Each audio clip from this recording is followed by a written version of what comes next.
So guess who turned up for our celeb interview today? Wait, Ekeng, don't do that. Do what? Look, I almost fell for that, okay? It's a trick question. Neither I or him actually know who the mystery guest is, but we're sure somebody turned up. Exactly, so let's find out. Hello everyone and welcome to the show today. I hope you are having fun wherever you are right now. So I'm very excited about the guest that we have in the house today. She's a filmmaker, she's a producer, she's a writer who is practically synonymous with the Nollywood industry. Her movies span multiple genres and she has won so many awards, and actually she has made some of the people that you know today, she made them big stars. I have here with me Emem Isong.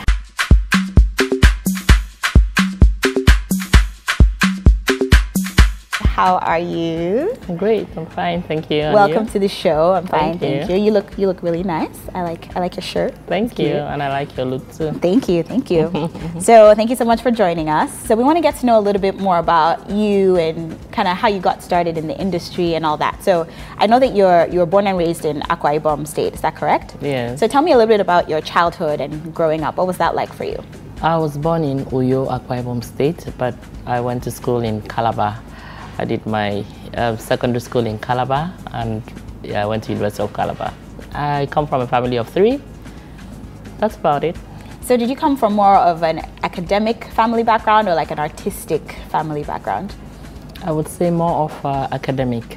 My mom was the principal of school, and she was very serious about us taking our reading seriously. So that's why I think we were exposed to books at a very early stage, and I think that may have informed our becoming writers. All of us are actually writers, even though my brother works in the oil industry, but in media. So we're all writers. Well, my sister and I are film producers and writers. So you had that artistic bug in you from a young age. Yes, I've always loved entertainment industry. I grew up watching a lot of TV, even though I wasn't allowed to. I loved to watch TV, and I knew that going to the university, I would want to study something close to that. At the time, the closest we had to filmmaking in Nigerian universities was theatre arts. That's why I read theatre arts from University of Calabar, and I worked in the bank briefly, but I knew that I've always wanted to be in this business. Okay. I read that you studied theatre arts and you also studied computer science and then went into banking. Like, they seem completely unrelated to me. Like, how did you make the transition from one to the other? Well, I took a course a diploma course in computer. It was because I needed to work in the banking sector at the time, and then we didn't have what you call online banking. Everything was still manual and all of that. So that's why I took the course, to enable me to get a job, because the Nollywood was almost like non-existent at the time. I went into banking. Once I saw the movie, Living in Bondage, for me, that's what made me quit my job to join the film industry. Okay. So what was it about the movie Living in Bondage that made you decide that, you know what, this is what I want to do? Or like, what was it about it that you connected with so much? I just love the fact that it was a huge success. The fact that they made a movie, even though we had a lot of popular television programs, but this was a movie, a home video, and it was so widely accepted and it was successful. I knew that there was something in this area and I had to join quickly, which is what I did. Tell me about producing your first movie.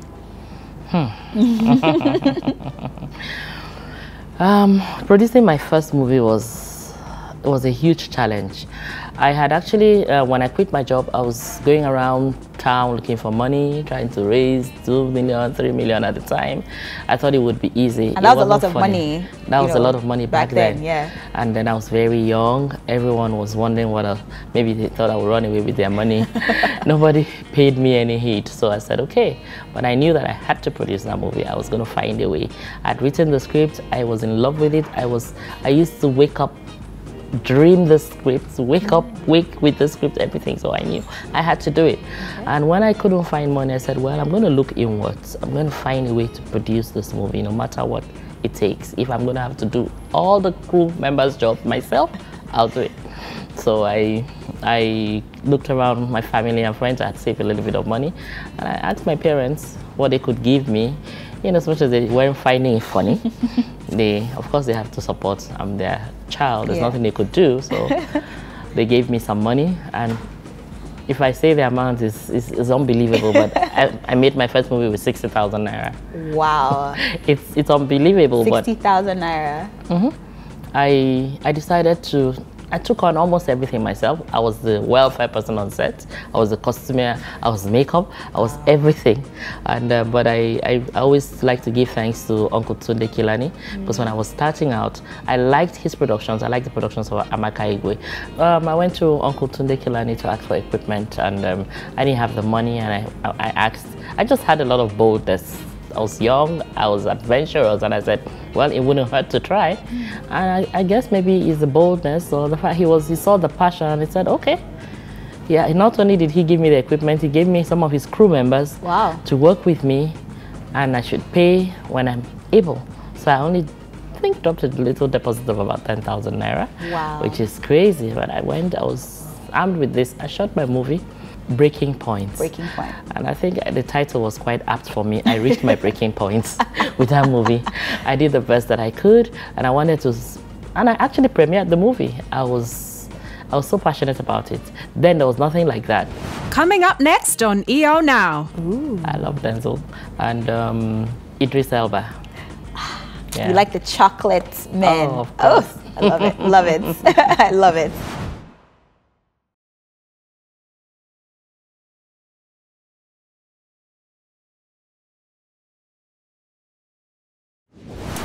Well, I certainly hope you guys enjoy that, because like everything good, this also comes in pairs. And if you think this part was cool, well, the second part will knock you out. So watch out for the second part of the celeb interview coming up right after this, shortly.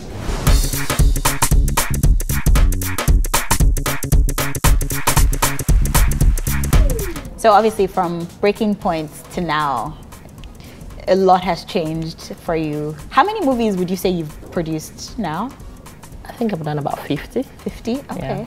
Is there anyone that sticks out in your mind as being one of your favorites? Yeah, there are a couple. Okay. The first few years of my production life, I wasn't actually working for myself. I was working with another producer and marketer called Remy Jess. Okay. I did a lot of movies. During that time, I did a movie called Games Women Play. And I think that's one of my favorites. And I had a lot of bashing, because for some reason the women were all bad in the movie. So a lot of people called me and like, how could you do this? You're a woman. I said, okay, let me balance it up.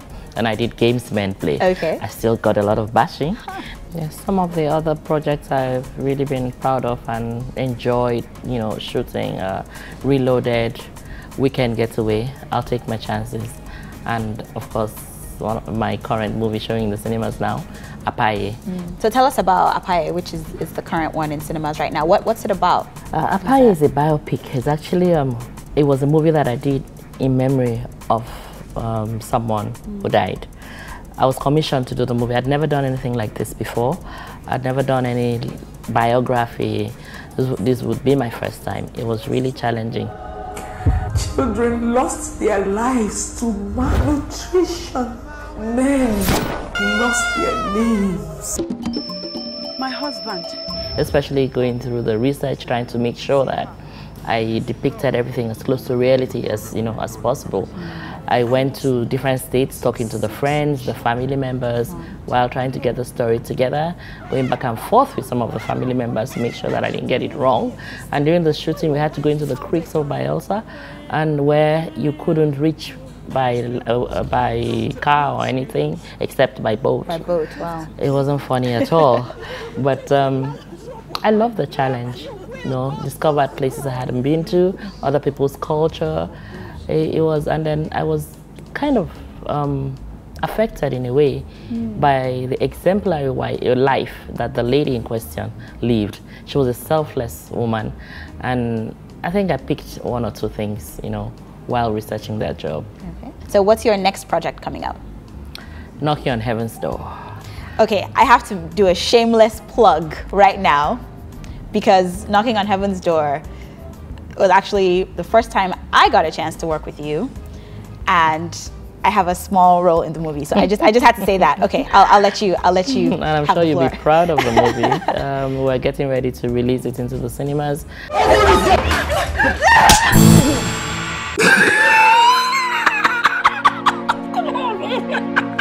Only joking. Cut all that hypocritical bullshit and move on. Do you know what that means? That means he's going to kill you. It's one movie that I also loved making the first time I've done stuff like that. It's about music.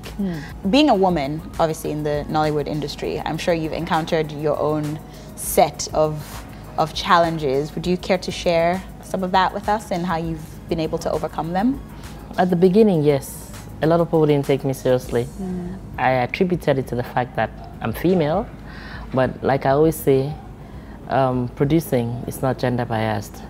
Male or female, as long as you're able to do a good job, nobody really knows whether you're male or female. When I was able to prove my mettle a little bit after 1 or 2 productions, I was grudgingly accepted by the guys. I know you've worked with virtually every big star in Nigeria. Are there any international actors or actresses that you have your eye on that you would like to work with, hopefully in the future? Most definitely. Can you tell us so? I hope to work with Denzel Washington. Ooh. I love Denzel. I hope I can work with him someday. And Idris Elba. Yeah. You like the chocolate men. Oh, of course. I love it, love it. I love it. Okay, so let's just throw some fun questions around. So how do you relax on your time off? I love to travel and I love to read. If I have a good book on the beach, I'm good. Okay, oh, nice, nice. All right, all right. Beach, good book. And what makes you laugh? I love playing with kids. They're fun to be with. Okay. And I'm more of an introverted kind of person. I just love to read. Anything with good sense of humor, that's where you find me. Okay. We look forward to all of the amazing projects that are going to be coming from you in the future, so thank you. Thank you for having me. It was fun. Good. All right, guys, thank you so much for watching. I'd like to say a huge thank you to Quintessence Cafe in Parkview Estate in Ikoyi for their beautiful location and for actually styling me today. If you're loving my Lagos Rocks t-shirt and my beautiful Ankara skirt, I got them right here. So thank you guys so much. All right, go have a great weekend and I'll see you guys next time. Bye. Hey there! Want to join our growing community of friends online? Why don't you hit us up? Catch the latest EL Now news on ebonylivetv.com/ELNow, like, chat and stay updated on facebook.com/ELNowTV, or tweet at us at EL_NowTV.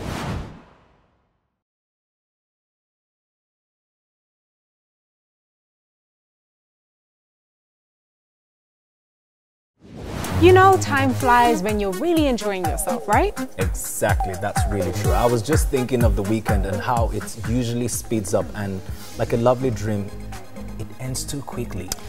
Yeah, it's a shame. And then you have to come back to work on Monday. And then you have to come back to work on Monday. Yeah, but we love our jobs. That's what's up. Yeah, we do. Remember that. Okay guys, so let's make the best of the time that we have left. So whilst you figure out how to make the most of the weekend, let's make sure you enjoy what's left of the week by presenting to you our weekly roundup. And you, Eken, can go off and get ready for your performance. I'll see you guys later. Shoo. Yes, mommy. Welcome to our EL Now's weekly roundup, where we serve the hottest happenings in EL Now just for you. First off, we're backstage with South African band Impande Core to check out their style and influence. Hi, we are Impande Core. Namanje Joe. Every day. Yeah, we've been playing for 5 years, and now we're going strong now.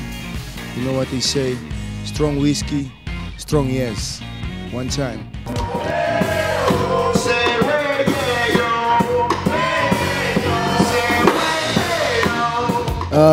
We are reflecting our environment. We're reflecting different emotions, walks of life. You know, yeah, but we're nothing but a reflection of where we're from and everything that is surrounding us. So that's where we get the inspiration from. Okay, up next, so many things we didn't know about rapper MI, such as a hidden scar on his chest. When I was in secondary school, I was a prefect. I was running to go and catch some students doing something, and there was a barbed wire, and I didn't know it was there.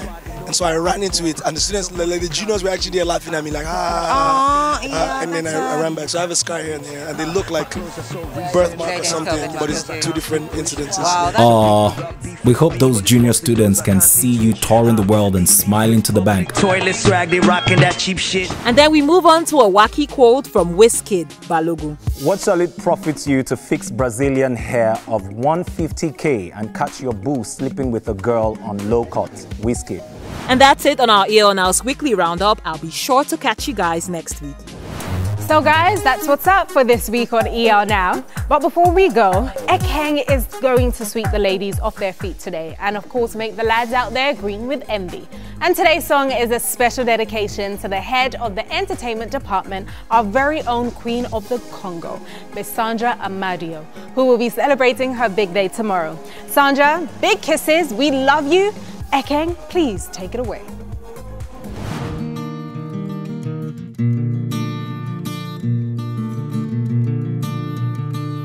There's a music in the air, can't you hear it everywhere? It's playing your song. It's a song about love, 'cause you're loved by all. Oh, Sandra, come a little closer. Yes, I wanna whisper like you are my lover. Dance a little longer. Oh, Sandra, you're like no other. Like Cinderella, you I remember. I say once upon a time there was less of life sublime, but you showed me this day. I'll be standing proud and tall, like a city with a mall, with everything in store. But come a little closer. Yes, I wanna whisper like you are my lover. Dance a little longer. Oh, Sandra, you I remember. Like Cinderella, you're like no other. Oh, Sandra, you're like no other. Like Cinderella, you I remember. Come a little closer. Yes, I wanna whisper like you are my lover.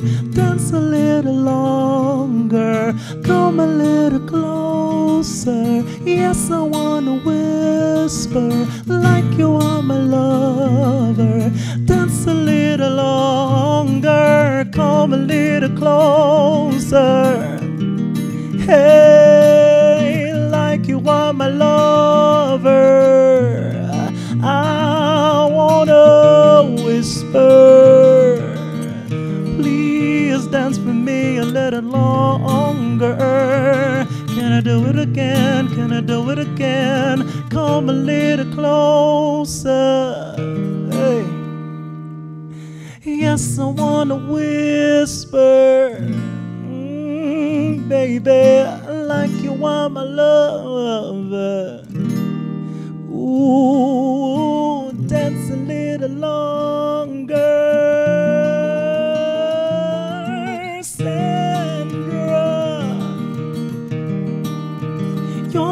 like no other. Oh, like Cinderella, you I remember. Oh, Sandra. Oh, Sandra. Oh.